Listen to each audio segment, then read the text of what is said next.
Good morning, Tanvi, Suhani, Prakash, Arya, Riya, Satvika, Ashutosh, and Utkarsh. So we are going to resume our lesson, that is here the Indigo. So we have done up to the page 48. So from 49 we shall start. So from here I'll start. The chief commercial crop was indigo. Okay, so what happened, most of the cultivable lands were owned by the Englishmen, and they were cultivated by the Indian tenant farmers. Okay, they were the tenant farmers actually. So the chief commercial crop was indigo. The landlords compelled all tenants to plant 3/20th or 15% of their holdings with indigo and surrendered the entire indigo harvest as rent. This was done by long-term contract. Okay, so there was some contract actually. There was some arrangement. What is that arrangement all about?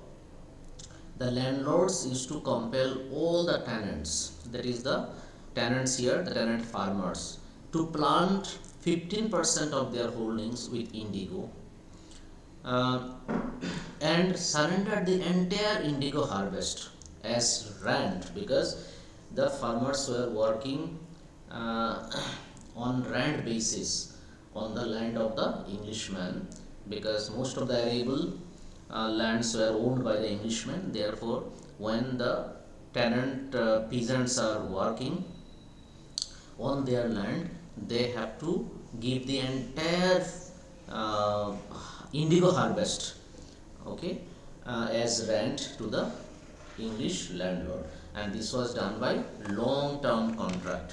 This was done by long-term contract actually. Okay, it was done on the basis of long-term contract for a long period of time. This was carried out actually, right? So now let's continue. Presently, the landlords learned that Germany had developed synthetic indigo. They thereupon obtained agreements from the sharecroppers to pay them compensation for being released from the 15% arrangement. Okay, so now the landlords here refer to the British.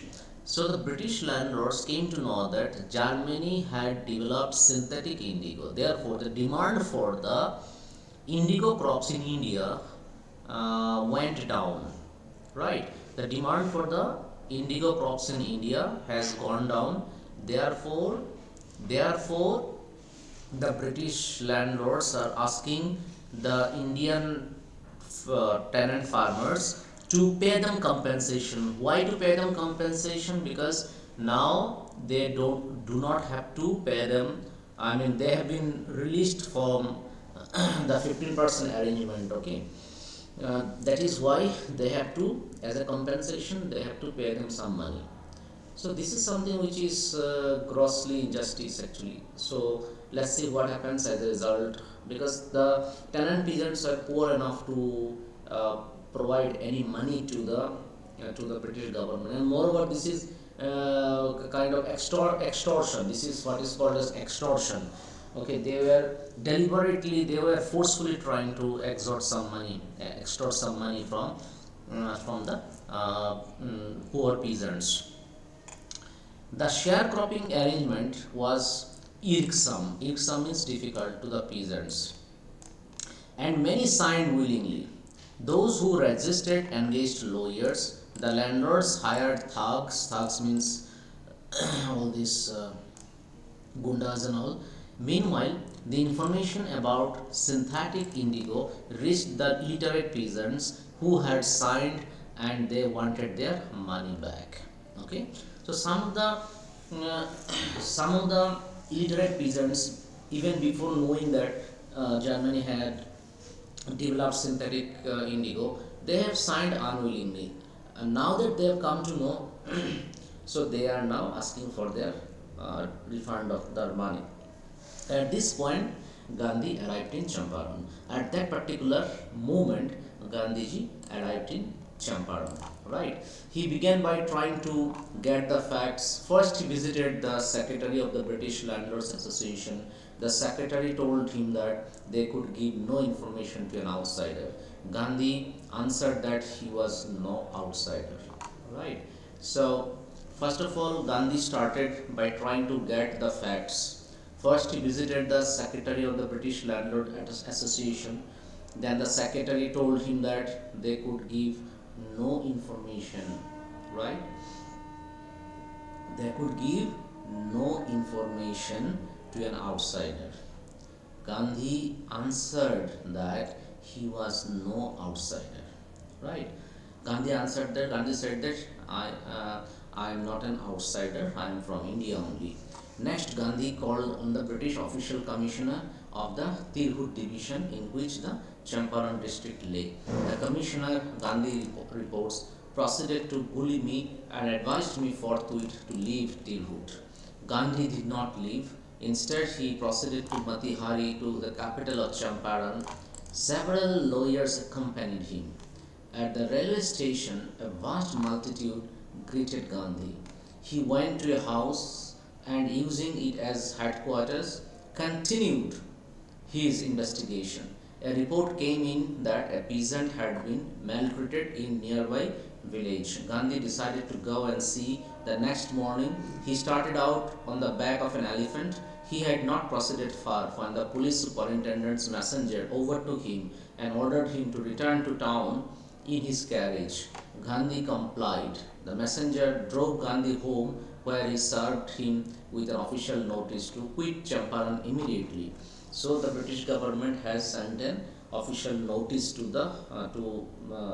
Mahatma Gandhi to quit or leave Champaran immediately. Okay, because Mahatma Gandhi's presence is a problem for the British government, right? That is why he has been instructed to leave Champaran immediately with immediate effect. Gandhi signed a receipt for the notice and wrote on it that he would disobey the order. Okay, Gandhi has signed the notice, but on the back of it he has written that he would disobey the order. So he would not comply with the instructions given by the British government to leave Champaran, right? In consequence, Gandhi received a summons to appear in court the next day.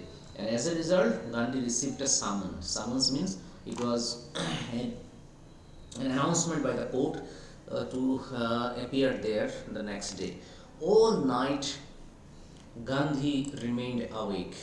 All night, Gandhi remained awake. He telegraphed Rajendra Prasad to come from Bihar with influential friends. Okay, so Gandhi became a bit nervous there because he was very unknown person there at Champaran, right? Therefore, what he did was he telegraphed Rajendra Prasad, who became later the president of the Congress as well as the president of India. So he telegraphed him to come from Bihar with some influential friends. He sent instructions to the ashram. He wired a full report to the viceroy also, right?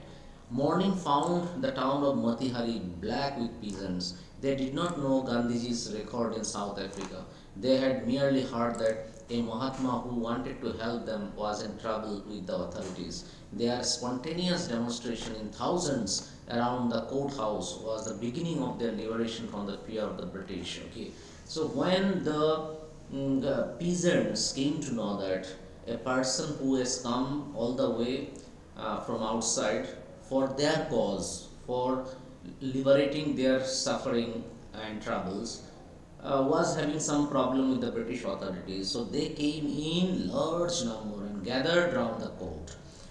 And that is what is the beginning of their liberation from fear of the British. Okay, they were trying to defend Mahatma Gandhi because he had come from outside to fight for their cause, and now he is in trouble. Therefore, the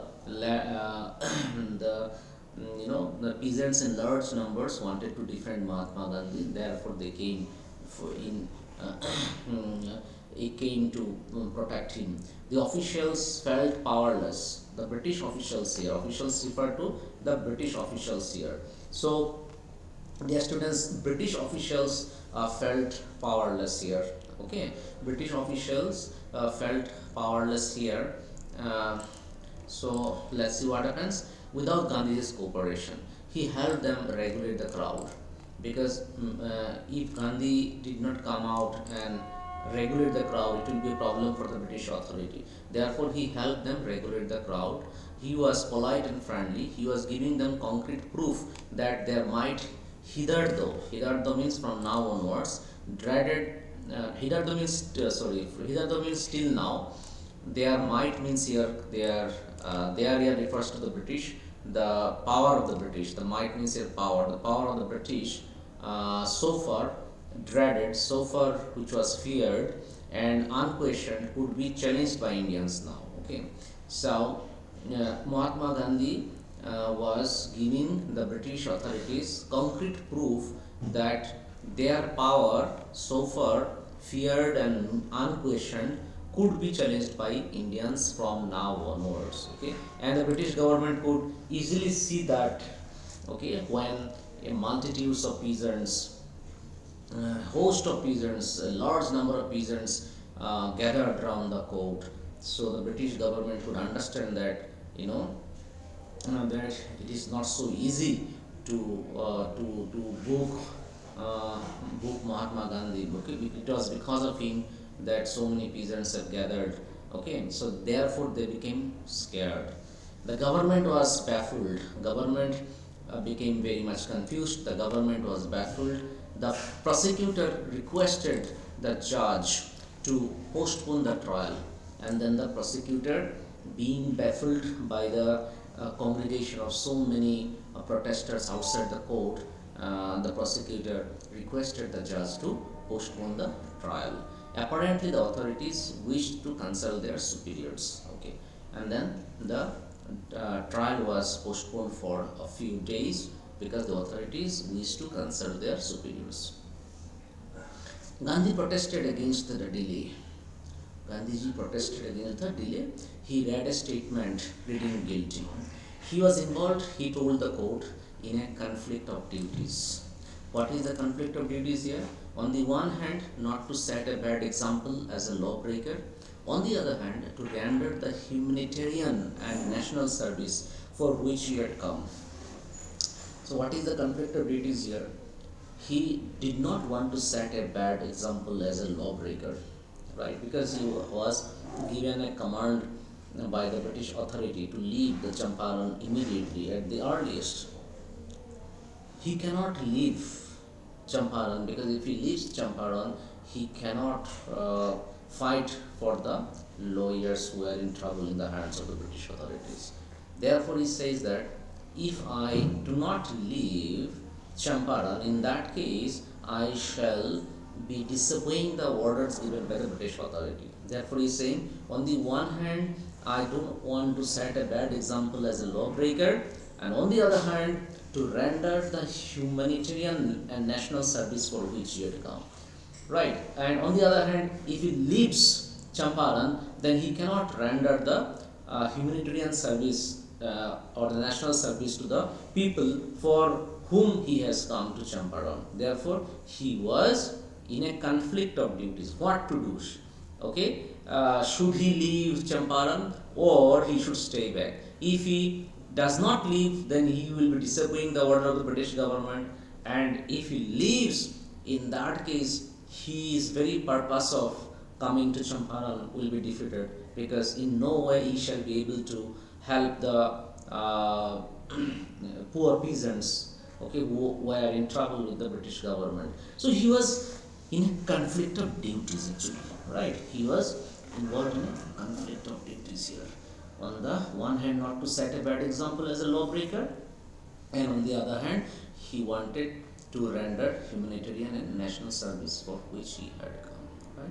He disregarded the order to leave. Okay, then he decided to disregard the order to leave, not for want of respect for lawful authority, but in obedience to the higher law of our being, the voice of conscience. Right? So he told the court that, okay, I disregard the order not because that I do not have respect for the authority, British authority, but I have disregarded the order because I wanted to obey my voice of conscience. Okay, my voice of conscience says that I should stay back to Champaran, because if I move away from Champaran, then my very purpose of helping the poor peasants will be defeated. Therefore, my voice of conscience tells me to stay back at Champaran. That is why I am staying back, and not because of the fact that I do not want to pay my respect to the British authority. I have plenty of respect for the British authority.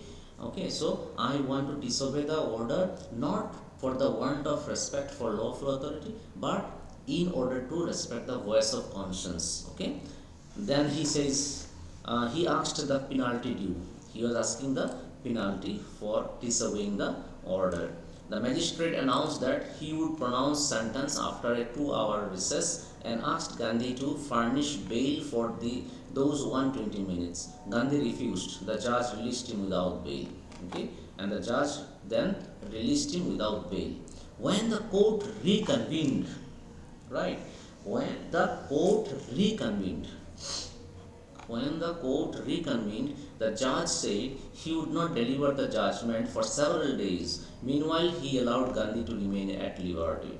Okay, so initially the judge said that after a 120-minute recess, the verdict will be given. But when the court restarted, the judge said that he would not deliver the judgment for several days because he allowed Gandhi to remain at liberty, and wanted Gandhi to remain at liberty. Okay, because he has understood the impact of the poor people. Okay, because if he gives any judgment against Mahatma Gandhi, in that case, lot of peasants are there waiting outside, okay, to hear the judgment. So if it is not favorable, then even the British authorities might be in fear of being attacked by the poor peasants, okay, who are standing outside. Therefore, they have postponed the hearing. Okay, they have postponed. Initially, they said that after 120-minute recess, the verdict will be given, but they have then postponed. Right.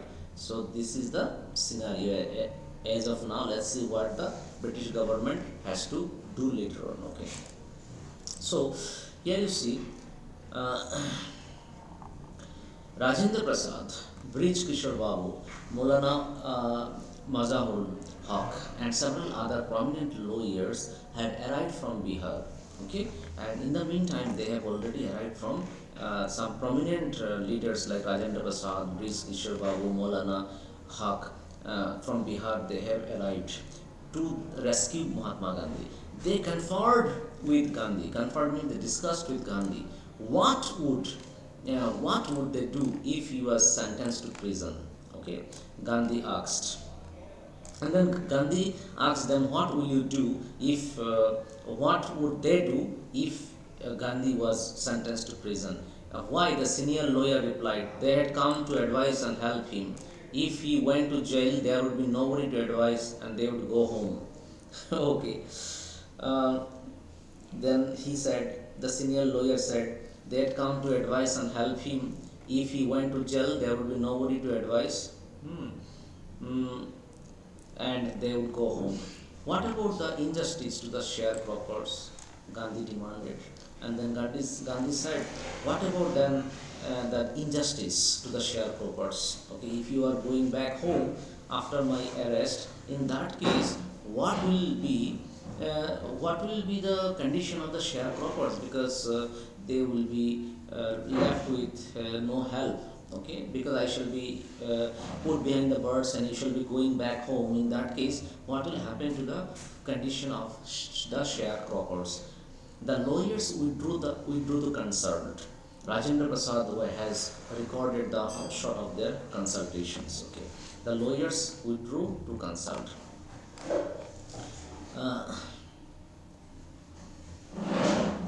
Rajendra Prasad has recorded the upshot of their consultations. Okay, they thought amongst themselves that Gandhi was totally a stranger, and yet he was prepared to go to prison for the sake of the peasants. If they, on the other hand, being not only residents of the adjoining districts but also those who claim to have served these peasants, should go home, it would be shameful desertion. Okay, so what happened?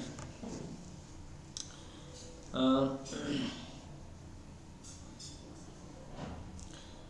and then afterwards they thought that, Rajendra Prasad and others, they thought that if Gandhi went inside the jail, who has come from all the way from outside and who was a stranger, then even though he was a stranger and he came from outside, he was prepared to go to prison for the sake of those poor peasants.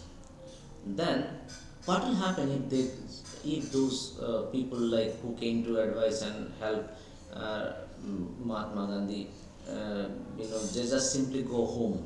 Okay, so they decided not to go home. Okay, they decided to stay back there at Champaran itself. Right. They accordingly went back to Gandhi and told him that they were ready to follow him into jail. Okay, they told Gandhi that if you are pronounced guilty and if you are put behind the bars, then we all are ready to follow you into the jail. The battle of Champaran is won, he exclaimed. Then Mahatma Gandhi responded by saying that the battle of Champaran is won. Then he took a piece of paper and divided the group into pairs and put down the order in which each pair was to court arrest. Okay, and then what he did was he wrote down on a piece of paper how a pair, okay, two persons together will surrender to court. Court arrest means to surrender. Okay, so he has written the order in which two people, every pair has to court arrest. Several days later, Gandhi received a written communication.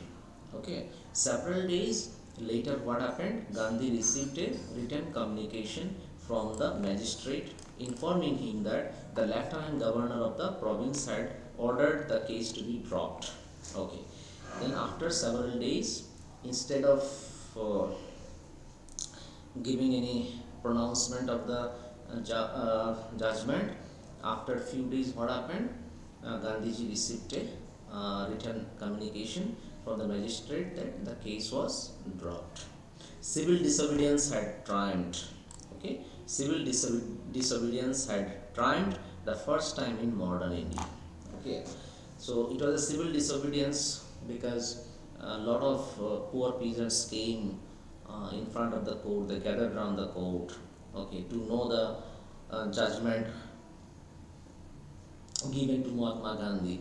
So the British officials became scared, and this is how civil disobedience had triumphed for the first time in modern India.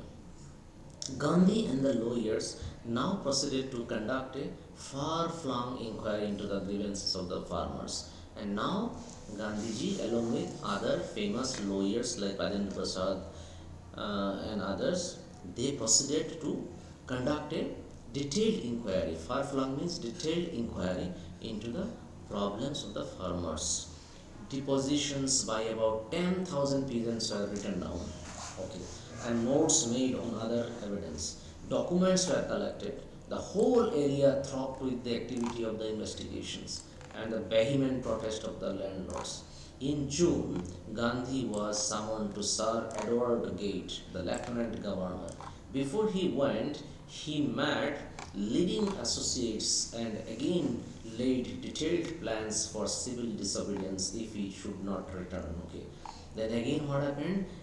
After a couple of months, Gandhiji was again summoned by Sir Edward Gate, the lieutenant governor.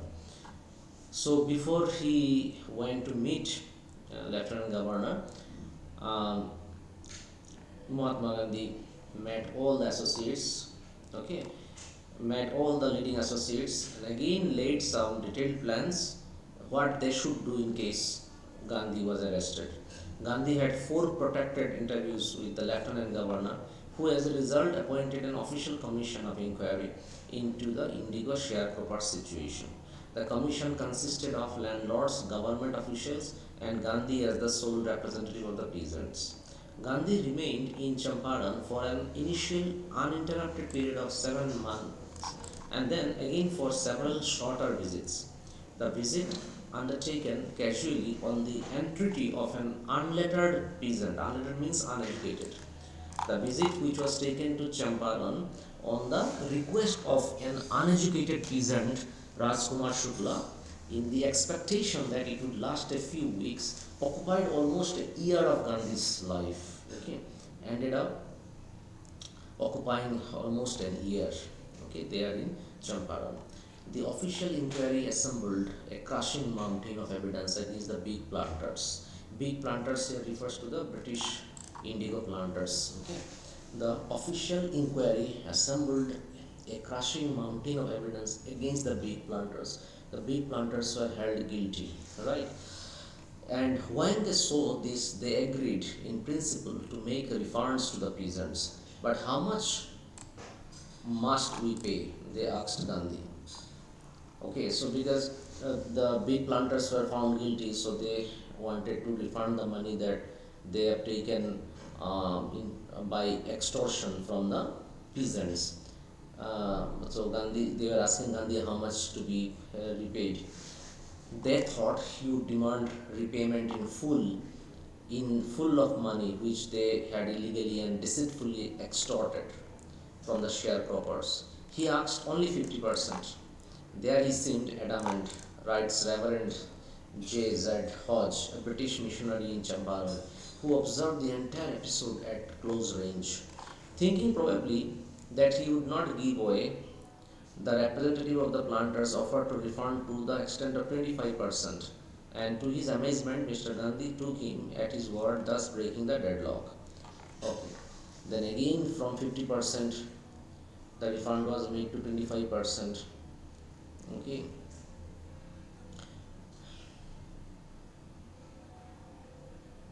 Only 25% was offered, and Mr. Gandhi accepted that 25% refund agreement, and then the deadlock was broken. This settlement was adopted unanimously by the commission. Gandhi explained that the amount of the refund was less important than the fact that the landlords had been obliged to surrender part of the money and with it part of their prestige also. Therefore, as far as the peasants were concerned, the planters had behaved as lords uh, above the law. Now the peasants saw that he had rights and defenders. He learned courage. Okay.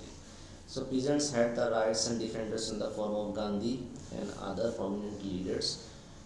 Therefore, they became courageous. Okay, they developed courage. They were no longer scared and afraid.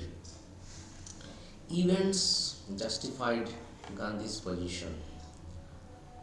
Within a few years, the British planters abandoned their estates, which reverted to the peasants. Indigo sharecropping disappeared. Okay, so what happened after several years? The British planters, they all left their estates, and these estates went to the peasants, and indigo sharecropping also disappeared because Germany developed the synthetic indigo. Therefore, the demand for the indigo plantation in India went down, and as the British had abandoned their estates, okay, those lands came back to the peasants, and thus indigo sharecropping also disappeared from the soil. Gandhi never contented himself with large political or economic solutions. He saw the cultural and social backwardness in the Champaran villages. Okay? He could see the cultural and social backwardness in the Champaran villages and wanted to do something about it immediately. He appealed for teachers Mahadev Desai and Nahari Parikh, two young men who had just joined Gandhi as disciples, and their wives volunteered for the work. Several more came from Bombay, Pune, and other distant parts of the land. Devdas, Gandhi's youngest son, arrived from ashram, and so did Mrs. Gandhi. Primary schools were opened in 6 villages. Kasturbai taught ashram rules on personal cleanliness and community sanitation. Health conditions were miserable. Gandhi got a doctor to volunteer his services for 6 months. Three medicines were available: castor oil, quinine, and sulfur ointment. Anybody who showed a coated tongue was given a dose of castor oil. Anybody with malaria fever received quinine plus castor oil. Anybody with skin eruptions received ointment plus castor oil. Okay, so what did Gandhi do was Gandhi also summoned some people, okay, um, and they have started doing some social work in the Champaran district. Okay, health conditions were miserable, therefore primary health services were established, and Gandhiji got a doctor to volunteer his service for 6 months there. Okay, and his son also came, his wife came down. Okay, his wife took care of the women. Okay, uh,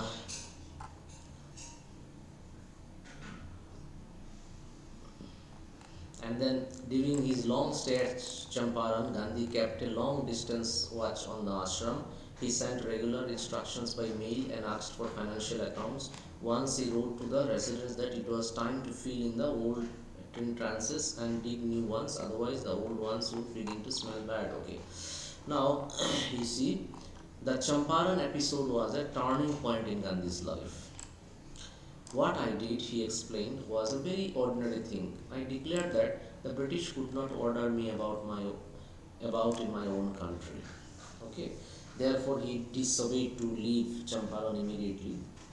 So that was where he was very much determined. He said that the British could not order me about in my own country. But Champaran did not begin as an act of defiance. It grew out of an attempt to alleviate the distress of large number of poor peasants. Okay. So, what was the basic purpose of the movement in Champaran? The basic purpose was to alleviate the distress, to remove, to come to an end, to bring to an end the distress, the suffering of the large number of poor peasants. This was the typical Gandhi pattern. His politics were intertwined with the practical day-to-day problems of the millions. His was not a loyalty to abstractions. It was a loyalty to living human beings. In everything Gandhi did, moreover, he tried to mold a new free Indian who would stand on his own feet and thus make India free. Okay. So, so Mahatma Gandhi's politics were intertwined with the day-to-day problems of the millions. Okay, whatever he wanted to resolve those problems, those everyday problems which the millions of Indians were facing, especially the poor Indians were facing. So he tried to alleviate their condition, and this is where his politics was, involved with. In everything Gandhi did, he tried to mold a new free Indian who could stand on his own feet and thus make India free. He wanted to make them independent so that, okay, they can make India free. Early in the Champaran action, Charles Freer Andrews, the English pacifist who had become a devoted follower of the Mahatma, came to bid Gandhi farewell. Gandhi farewell before going on a tour of duty to the Fiji Islands. Gandhi's lawyer friends thought it would be a good idea for Andrews to stay in Champaran and help them. Andrews was willing if Gandhi agreed, but Gandhi was vehemently opposed. He said, "You think that in this unequal fight it would be helpful if we have an Englishman on our side. This shows the weakness of your heart. The cause is just, and you must rely upon yourselves to win the battle. You should not seek a prop in Mr. Andrews because he happens to be an Englishman. He had read our minds correctly." Rajendra Prasad comments, and we had no reply. Gandhi in this way taught us a lesson in self-reliance. Self-reliance, Indian independence, and help to sharecroppers were all bound together. Self-reliance, Indian independence, and help to sharecroppers were all bound together. So, this is how Mahatma Gandhi tried to show everybody, okay, the self-reliance, the property of self-reliance. As you can see here, Early in the Champaran, what happened? Charles Andrews, English pacifist, who became a devoted follower of Mahatma Gandhi. He came to Gandhi to bid farewell before going on a tour of duty to the Fiji Islands. Uh, Gandhi's lawyer friends thought that no, it would be a good idea for Andrews to stay back in Champaran, but Gandhi opposed it. He said that no, we should not keep any British uh, with us, otherwise that will weaken our uh, cause for fight against the injustice. Right, this shows our weakness. Rather, if we keep a British along with us in the form of Andrews with us in Champaran, in that case what will happen? It will show our weakness. Okay, we are fighting for a good cause and we should not keep Andrews as a prop with us because he happens to be an Englishman, right? And this is how Gandhi taught everybody the lesson of self-reliance. Okay, you have to depend on yourself, you have to be independent so that you can help yourself. Okay, so self-reliance, Indian independence, and help to sharecroppers are all bound together. So Mahatma Gandhi said later, his self-reliance, uh, he he you can say he founded his principle. He founded his principle on the basis of self-reliance, independence. Okay, and his main objective was to alleviate the everyday suffering of the poor people, and with this objective in mind, he joined politics, and his politics was intertwined with this particular ideal.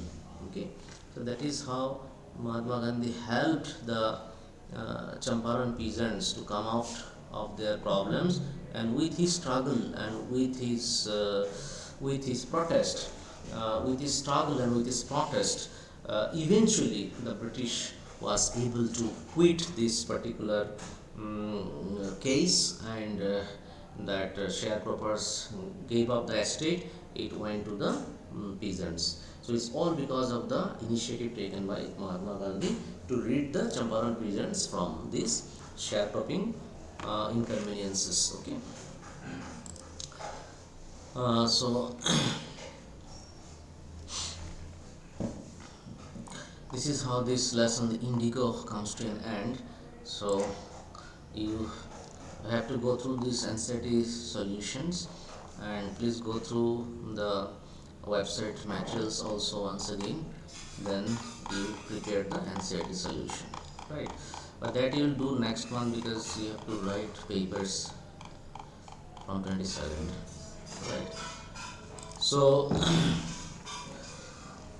let us end here, dear students. Okay, we've concluded this lesson, and we shall end here, and if there is a discussion, I shall do it next day. Okay, so with this, let me end my class here.